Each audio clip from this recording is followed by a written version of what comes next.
Assalamualaikum warahmatullahi wabarakatuh dan selamat sejahtera saya ucapkan kepada Profesor kita iaitu Profesor Muhammad Izham dan juga rakan-rakan yang lain. Okey, baiklah hari ini kumpulan kami akan membentangkan tentang tajuk sistem latihan pedagogi guru ataupun nama singkatannya SILPAC. Okey? Okey, sebelum tu saya perkenalkan diri saya, nama saya Fazrin binti Kamsudin dan ahli kumpulan saya yang lain iaitu Muhammad Zini Mubarak dan juga Farah Atika binti Zaid. Okey, baiklah kita akan ke slide show yang seterusnya.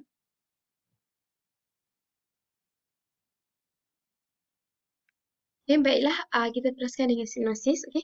Sistem Siltec ini direka bentuk bagi menyediakan latihan pedagogi ke atas guru secara atas talian ataupun secara online. Okay. Guru-guru hanya perlu mengakses sistem ini untuk menjalani latihan bagi memantapkan pengetahuan pedagogi mereka. Di samping membantu guru-guru dalam meningkatkan kemahiran mengajar dan kemahiran menguasai bidang yang diajar selain mengetahui tahap pedagogi mereka sepanjang berkhidmat di sekolah. Okey, sistem ini dilaksanakan pada peringkat sekolah. Okey, seterusnya kita pergi kepada pengenalan iaitu terdapat banyak kekangan yang perlu diatasi untuk menjadikan guru itu guru yang berpengetahuan luas dan pandai menguruskan proses PDP iaitu proses semasa mengajar. Okay? Hal ini kerana pada masa kini masih terdapat banyak isu yang beranggapan belum mengajar dengan teknik yang betul dan masih terdapat guru-guru yang belum menguasai bidang yang mereka ajari. Okay? Rata-rata guru kini mempunyai banyak kekangan daripada segi beban tugas dan juga tanggungjawab yang digalas mengakibatkan mereka ini tidak berkesempatan mempelajari dan memantapkan ilmu dan teknik mengajar masing-masing. Jadi pentingnya sistem silpack ini adalah apabila mereka boleh menggunakan masa untuk mengakses maklumat ataupun latihan di dalam sistem tersebut. Okey? Menurut Daud 2000 yang menyatakan dalam kajian, beliau kebanyakan guru dibebani oleh tugas yang tidak berbentuk akademik atau mengajar terlalu banyak subjek yang berbeza sehingga menyebabkan mempengaruhi sikap dan kemahiran dan komitmen guru tersebut terhadap penggunaan alat teknologi pendidikan. Okey, kita boleh lihat kepada rasional projeknya pula. Menurut Schulman dan Grossman yang menggariskan bahawa pengetahuan yang ada pada seseorang guru berserta kaedah penyampaian mereka merupakan integrasi dominan dalam memastikan murid-murid menerima pembelajaran yang dinamik dan responsif. Okey. Kemahiran pedagogi abad 21 memerlukan siswa guru menguasai pelbagai bidang pengetahuan termasuk dasar dan isu pendidikan. Okey, semasa mahir dalam pedagogi, mahir dalam menggunakan teknologi terkini. Oleh yang demikian, kita dapat lihat tujuan sistem silpack ini dilaksanakan bagi memastikan setiap matlamat dapat dicapai bagi memudahkan guru untuk mengakses teknik dan latihan dan kaedah melalui medium atas talian untuk memastikan latihan ini dapat dilakukan sebelum proses mengajar. Maknanya sebelum PDP, mereka boleh mengakses sistem ini untuk melihat bagaimana cara mengajar terbaru, bagaimana teknik-teknik mengajar yang okey, mari kita lihat daripada segi misi dan visi. Misinya ialah memberi dan menyediakan latihan kepada guru secara atas talian dalam memantapkan kemahiran dan ilmu pengetahuan pedagogi guru. Manakala daripada segi visinya pula ingin menjadikan guru-guru yang mempunyai kemahiran pedagogi yang cemerlang dan berkompeten. Daripada segi matlamat pula, matlamat projek silpack ini adalah untuk memberikan latihan kepada guru secara atas talian dalam memantapkan kemahiran pedagogi guru tersebut. Manakala daripada segi objektifnya adalah untuk memantapkan asas kemahiran dan pengetahuan pedagogi guru dalam mendidik pelajar dengan lebih berkesan. Okey, baiklah. Seterusnya kita akan melihat kepada jadual pembandingan sistem sedia ada dan juga sistem baru. Okey, di sini kami memilih sistem ladap sebagai sistem sedia ada untuk dibandingkan dengan sistem silpack. Kerana kalau dilihat tujuannya adalah lebih kurang iaitu bila kita lihat kepada sistem ladap, latihan dalam perkhidmatan, tujuannya adalah untuk menyediakan latihan dan latihan semula kepada guru meliputi pengetahuan dan kemahiran baru. Manakala daripada sistem silpack pula menyediakan pengaksesan secara atas talian khas kepada pengajaran pedagogi guru. Okey? Okey, kalau kita lihat daripada segi perbandingan masa, untuk sistem ladap, ia ditetapkan oleh pihak penganjur. Okey, dia mengganggu masa pembelajaran kerana dia jalan kebiasaannya pada waktu persekolahan. Tapi mana pula pada sistem silpek pula, dia adalah bebas. Masanya bebas kerana boleh diakses di mana-mana, tidak mengira masa tersebut. Okey, ia juga boleh diakses menggunakan telefon, menggunakan laptop, PC ataupun komputer sendiri. Okey. Daripada segi lokasi pula, sistem ladap ini memerlukan tempahan lokasi untuk melakukan aktiviti tersebut. Okey. Kerana memerlukan untuk melakukan kursus ke seminar ke. Tapi daripada sistem silpet pula, kita dapat dia tidak memerlukan lokasi kerana boleh diakses secara atas talian. Okey. Daripada segi keuangan, okey. Ladap memerlukan kewangan yang besar kerana menggunakan kaki tangan subur yang ramai. Tapi manakala penggunaan sistem silpet pula tidak memerlukan kewangan yang besar kerana kewangan diperlukan hanya untuk semasa membina ataupun membuat sistem tersebut sahaja. Okay? Dan seterusnya beban tugas. Beban tugas tambahan kerja kepada pihak penganjur setiap kali mengadakan aktiviti. Tapi pada sistem silpet pula tiada beban tugas kepada guru-guru. Okey, daripada segi kebersanan kita dapat lihat kurang berkesannya dan efektifnya kepada dalam sistem ladap, manakala daripada sistem silpet lebih berkesan dan efektif kerana latihan itu boleh diakses pada bila-bila masa saja. Iaitu kalau dapat dilihat dia adalah secara berterusan. Jadi maklumat yang kita dapat tu kita dapat akses secara berterusan saja. Okey, daripada aspek maklumat pula banyak maklumat kerana maklumat disampaikan kerana waktu yang singkat. Okey, kalau kita dapat lihat, ladap ni dia buat dalam masa 2 hari, sehari. Jadi, masa yang singkat dan maklumat banyak ingin disampaikan. Kita takut banyak maklumat yang mereka termiss ataupun tak dapat disampaikan dengan sebaiknya. Tapi kalau kita sistem silpet ni pula, maklumat disampaikan mengikut penerima tu sendiri. Sebab dia boleh akses, kalau dia nak akses dia boleh akses, kalau tak akses dia tak boleh akses. Okay, so itu sahaja part saya. Sebenarnya kita akan sambungkan dengan kumpulan saya seterusnya. Terima kasih. Okay, Assalamualaikum dan salam sejahtera. Saya Farah Atika binti Zaid Elis Mansur. Saya akan meneruskan pembuatan ini bermula daripada teori. Teori yang kami gunakan bagi program silpet ini ialah teori matlamat gross. Okey, teori matlamat gross diperkenalkan oleh Edward Gross pada tahun 1968.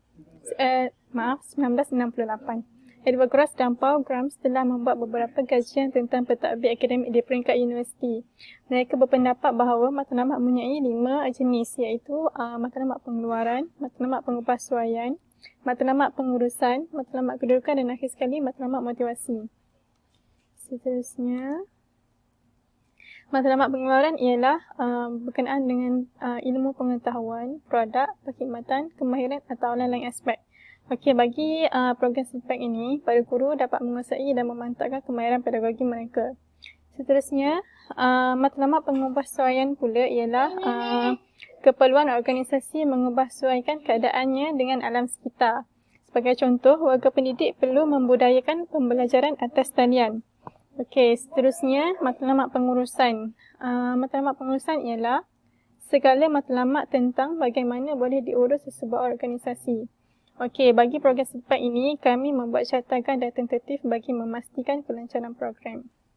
Yang keempat iaitu matlamat kedudukan ialah bagaimana sesebuah organisasi menentukan kedudukannya berbanding organisasi lain.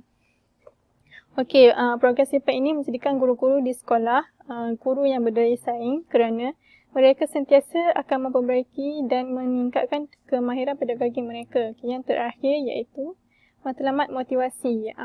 Matlamat motivasi ialah kepuasan diri dalam kalangan kaki tangan dan kesetiaan mereka terhadap organisasi.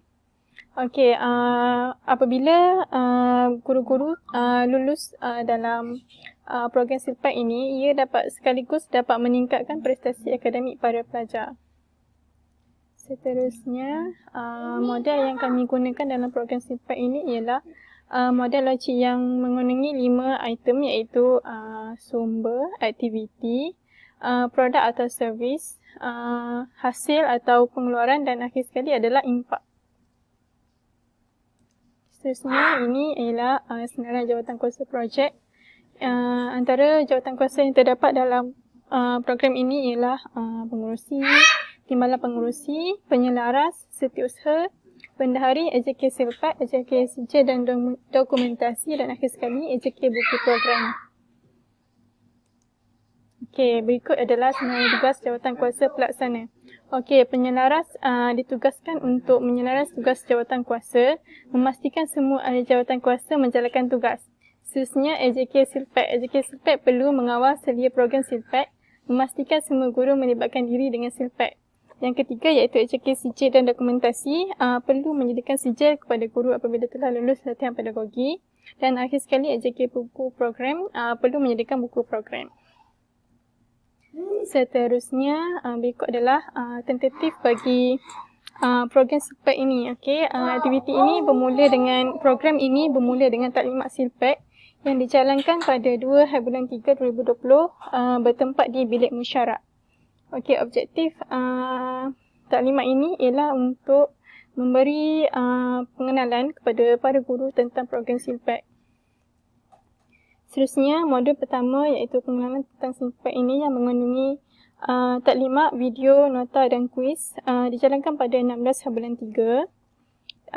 Dan modul kedua iaitu pedagogi umum dijalankan pada bulan April iaitu pada 6 hari bulan 4. Seterusnya, modul yang ketiga iaitu pedagogi isi kandungan dijalankan pada 20 hari bulan 4 yang bertempat di laman Silpat. Okey, pada bulan Mei kita jalankan modul keempat iaitu pengajaran makro iaitu pada 4 hari bulan 5, dan seterusnya modul kelima iaitu modul yang terakhir. Modul yang terakhir iaitu penilaian dan refleksi pada 11 hari bulan 5. Okey, pada bulan Jun diadakan penutupan program Silpat iaitu pada 18 hari bulan 6. Okey. Berikut adalah catagan bagi program Silpat. Okey, bagi pemilihan projek, penetapan projek dan penubuhan jawatankuasa dijalankan tempoh untuk menyiapkan tugasan ini ialah seminggu iaitu pada bulan Februari. Seterusnya, mesyuarat jawatankuasa yang pertama pada minggu ke-2 Februari dan seterusnya mesyuarat jawatankuasa kedua pada minggu ke-3 Februari. Okey, taklimat Silpat kepada guru dijalankan pada minggu ke-4 Februari iaitu selama seminggu. Okey, catagan ini okey, seterusnya catagan. Okey, secara umumnya catagan mempunyai 3 fasa iaitu fasa pertama perancangan, fasa kedua pelaksanaan dan fasa ketiga penilaian dan pemantauan. Okey, dalam fasa perancangan terdapat aktiviti pemilihan projek, penetapan projek, penubuhan jawatankuasa, mesyuarat jawatankuasa 1, mesyuarat jawatankuasa 2 serta taklimat Silpat kepada guru. Keseluruhan aktiviti ini mengambil tempoh masa selama 1 bulan iaitu pada bulan kedua, bulan Februari. Okey, seterusnya bagi fasa pelaksanaan bermula dengan aktiviti modul 1 iaitu modul pengenalan yang dijalankan pada minggu pertama dan kedua Mac iaitu selama 2 minggu. Seterusnya modul kedua pengetahuan pedagogi umum yang juga dijalankan selama 2 minggu. Seterusnya modul ketiga pengetahuan isi kandungan. Modul keempat pengajaran mikro dan modul terakhir iaitu penilaian dan refleksi. Okey, seterusnya aktiviti penyerahan sijil serta penutupan program Silpat bagi sesi 1. Okey, dan akhir sekali fasa ketiga iaitu fasa penilaian dan pemantauan. Kami mengadakan soal sidik kepada guru-guru. Okey, seterusnya anggaran bajet. Okey, pendapatan daripada peruntukan dari setiap panitia iaitu sebanyak RM2,000 Malaysia dan wang keluar iaitu untuk proses pembinaan sistem Silpat iaitu yang berjumlah RM2,000 Malaysia. Khususnya saya serahkan kepada rakan saya iaitu Zani.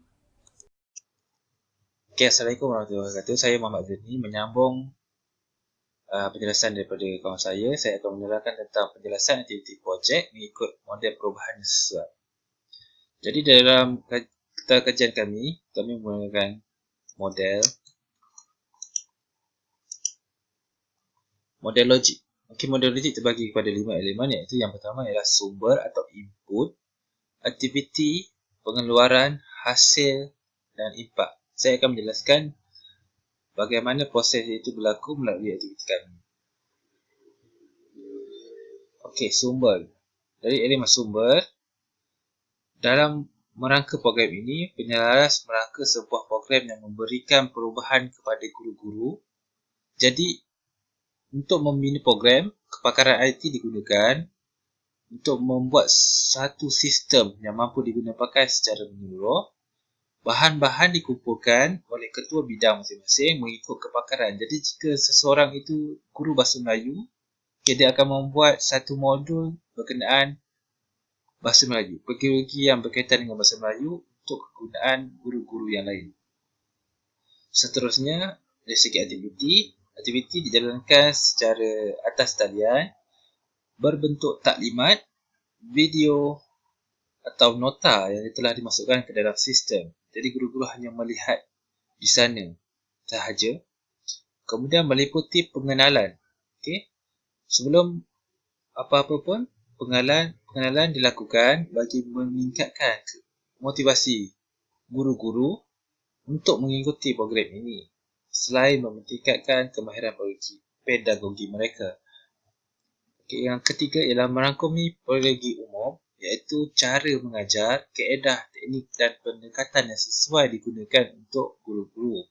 Walaupun mereka telah diasuh di IPG, namun terdapat guru-guru yang tidak dapat mengaplikasikan kemahiran yang telah mereka pelajari. Jadi kita akan menggilap semula mereka dengan kaedah dan teknik pendekatan pengajaran yang baharu ataupun yang telah dipelajari.